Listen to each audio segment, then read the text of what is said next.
move around a little bit. Justin? I wanted to go back to Mitch McConnell. He, in an interview this morning published in the Washington Post, said that the single best thing that the Republican Congress can do is not mess up the playing field for 2016, the Republican presidential nominee.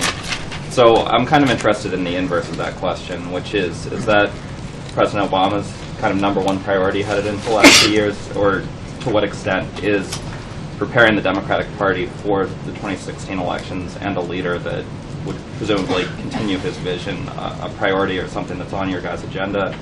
And conversely, to what extent are you guys trying to foil Mitch McConnell's plan to sort of, he wanted the Republicans to seem less crazy, I guess, was one word that Scary, I think was the scary, yeah. Typically the beginning of the year is a time for optimism, where we set our sights high, where we really pursue our grandest ambitions. We make New Year's resolutions for ourselves about how much we're going to read more books or go to the gym more often, and suggesting that they're going to be less scary is not exactly the highest ceiling I can imagine for their legislative accomplishments this year. But a worthy pursuit nonetheless. What I will say is that the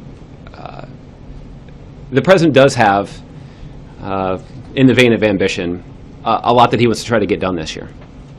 And over the course of this week, even, you'll hear the president talk quite a bit about steps that he can take to strengthen our economy, particularly to benefit middle-class families. The president believes our economy is strongest when we're growing from the middle out. And I do think you can hear the president, expect to hear the president talking in detailed fashion about some of the executive actions that he can pursue and some of the legislative proposals that he'll put forward that he believes deserve bipartisan support.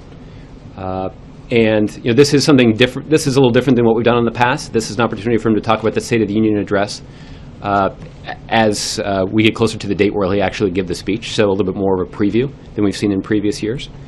And I do think it is indicative of the kind of energy that the president is feeling, and frankly even optimism that the president is feeling, that we can build on the kind of momentum that we're seeing in our economy right now to put in place policies that will be good for middle-class families and be good for the broader U.S. economy.